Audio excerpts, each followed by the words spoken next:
Itong isyung ito napakainam din pong pag-usapan natin kasi nga sila ba'y magbibigay ng mahabang oras po para pagdebatihan ito. Itong mahiwagang BIR box kung saan daw po laman nito ang tax record ng Vice Presidente at ng kanyang mister na si Attorney Mans Carpio. Nasa atin pong linya ngayon ang dati pong Senate President at dati rin pong Minority Leader in the Senate, Senator Frank Drilon. Senator Frank, good morning po, sir. Hi Ted, magandang umaga po. Good morning. Salamat sa panahon. Senator Frank, ano po ang inyong kaisipan dito doon sa sinasabi po ni Senator Ping sa kanilang caucus daw po na pagdesisyonan nila na ibalik sa BIR yung box o sa prosecution yung box na yan kasi nga daw po wala sa poder ng impeachment court na magdesisyon kung yan ba'y dapat na buksan o hindi. Ako po hindi sang-ayon sa ganong desisyon ng Senado. Dahil sa akin, nakalagay po sa ating saligang batas na ang Senado ay siyang may sole power, ulitin ko lang, sole power to try and decide all cases of impeachment. Ano po ibig sabihin nito? Sole powers, ang Senado lamang ang may kapangyarihan upang litisin at pagpasyahan ang impeachment complaint. Ngayon, ang tanong, ang ibig sabihin nito, ang kapangyarihan ng impeachment court excludes the President and the Supreme Court. At may kapangyarihan sa akin ang impeachment court upang buksan ang Internal Revenue Return ng mag-asawa. Ito po'y public record na i-file na ito eh. Ngayon, may sinasabi silang Section 71 ba yun ng Internal Revenue Code na ang sinasabi kailangan ang pahintulot ang otorisasyon ng Presidente. Sana po ibigay ang authorization para tapos na ang debate. At siguro naman alam ng Office of the President na hinihingi ng Senado ang kanilang authority. Sana po ibigay na para matapos na. Ngunit kung sakali man hindi ibibigay ng Pangulo ang kanyang authorization, kaya pa ba, may kapangyarihan ba ang impeachment court na buksan itong yung BIR box at saka tingnan yung income tax return? Sa akin po, mayroon, may sapat na kapangyarihan. Dahilan po, pag hindi po ginawa ito, baka kung hindi authorized ng Pangulo, ay hindi na mailalabas yung Internal Revenue Return, income tax return. Alam niyo kung bakit importante po ito? Dahil isa sa mga grounds doon sa impeachment complaint ay yung unexplained wealth. Kaya po sinasabi na dapat ilabas din yung SALN. Yung SALN po, public record yan. Yan po nakalagay kung ano ang ating ari-arian ng isang kawani ng pamahalaan. Kasama na po yung mga bank records. At kung saan nanggaling ang pera. Kaya importante na mabuksan at makita ng taong bayan kung ano bang laman nitong income tax return. Dahilan sa ito'y public interest.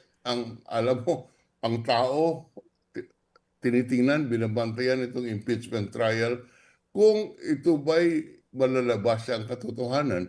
Sa isang survey na nakita ko, 8 out of every 10, 8 sa bawat 10 Pilipino, ang hinahanap ay ano ba talaga ang katotohanan dito sa impeachment trial na ito. Ngayon, kung hindi mabuksan at mabuksan yung box at hindi publiko yung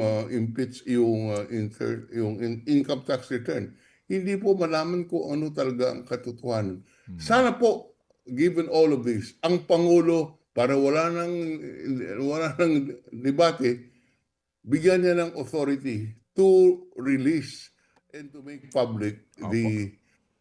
the income tax return. Okay. So Senator Frank, ano po, theoretically lang po. So kung mamaya ang mangyari nga po itong box na ito ay maisalang sa desisyon ng impeachment court, kung ano ba disposisyon nila dito sa pamamagitan po ng perhaps manifestation po ng prosecution, kapag po sinabi ng impeachment court na kami naninindigan na hindi kami makikialam dyan, ibalik nyo kung saan nanggaling yan. Ang aspeto po na maaring gawin ng prosecution, hikayatin, perhaps sulatan po ang presidente na dito po ay maglabas siya ng order para po ito mabuksan sa publiko, sa trial, or wala na po sila magagawa dito, hindi na po ito as in totally po, yun lang ang kanilang choice dito. Dalawa lang Ted, po. sa aking opinion, dapat hingiin nila sa Pangulo ang authorization in accordance with Section 71 Okay. of the National Internal Revenue Code. Himuhin sila ng authority ng Pangulo para lang matapos ang debate. Opo. Ngayon, kung ayaw ng Pangulo, for whatever reason, ayaw niya magbigay ng authority, sa aking may kapangyarihan ang impeachment court upang pabuksan itong box na ito at gawing publiko ang public record yung income tax return at nasa prosecution po yan at nasa depensa kung ito'y gamitin nila bilang ebidensya. Opo. Yan po ay pinag-uusapan ngayon ang pagbukas ng BIR box. Hindi pa pinag-uusapan kung gagamitin. Ngunit ngayon pa lang sinasabi ang Pangulo ang dapat mag-authorize. Sige, para matapos lang ang debate. Opo. Sana po i-authorize ni Pangulo na buksan. Okay. Sige Kung po. hindi ba niya i-authorize, sa aking opinion, may kapangyarihan ng impeachment court to open the boxes. Opo. Sige po. May kapangyarihan po ang impeachment court na ito'y buksan sa pamamagitan din po perhaps ng majority vote ng mga miyembro po ng impeachment court. Ganon din ho ba yun kung sakasakali po nga? Kasi doon sa usapin po ng unexplained wealth, mukha pong doon sa nangyaring hearing po ng Justice Committee, wala pong lumabas doon na actual na bank records po ng Vice Presidente, kung hindi po transactions as reported by AMLAC. Yun ho bang subpina sa kanyang bank records? Yun ho ba magiging malaking issue rin kung papayag ang impeachment court na mag-issue ng subpina sa bank records? Dapat hindi maging issue yan. Dahil maliwanag ng impeachment trial ay exemption doon po sa bank secrecy law. Ang uulitin ko lang, hindi po covered ng prohibition ang publication ng bank accounts kung yan sa ilalim ng impeachment trial. Kaya pwede pong isubpina ng impeachment court, hindi yung AMLC, hindi yung Anti-Money Laundering Council.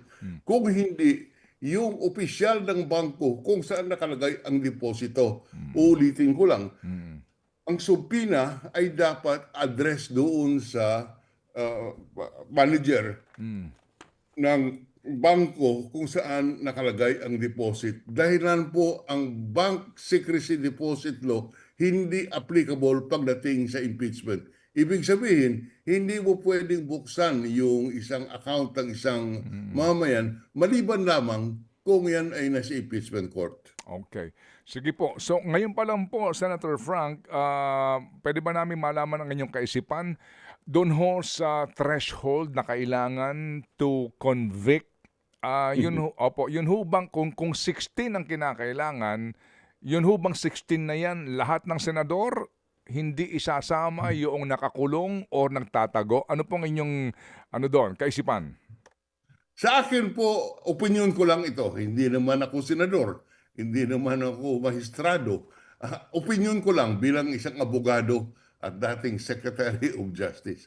Sa aking tingin, hindi naman po pwedeng dapat palaging 16. Sang-ayon po sa desisyon ng Korte Suprema doon sa kaso ng Abilino versus Cuenco, ang bilang ng quorum ay base doon hindi sa lahat ng miyembro ng Senado, kung hindi doon sa mga kung ilan lang ang available and within the compulsory jurisdiction of the Senate. Ibig sabihin, kung sino lang ang pwedeng pilitin ng Pangulo ng Senado na hilain ang isang senador at dalhin sa session hall.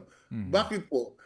Kasi kung sabihin mong nag-resign ang ilang senador, sabihin mong nasa labas ng bansa, sabihin mong nakakulong, sabihin mong nagtatago, hindi naman po pwedeng bilangin mo yan doon sa requirement ng 2/3. Dapat kung sino lamang ang pwedeng dalhin at pilitin na bumoto, yan po ang dapat bilangin doon sa doon sa 2/3 requirement.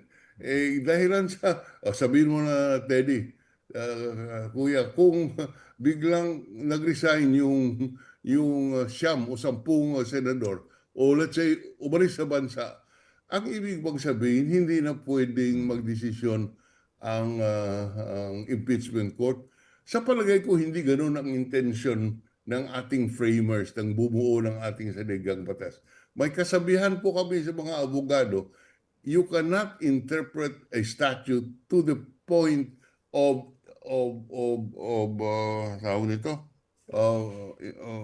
impossibility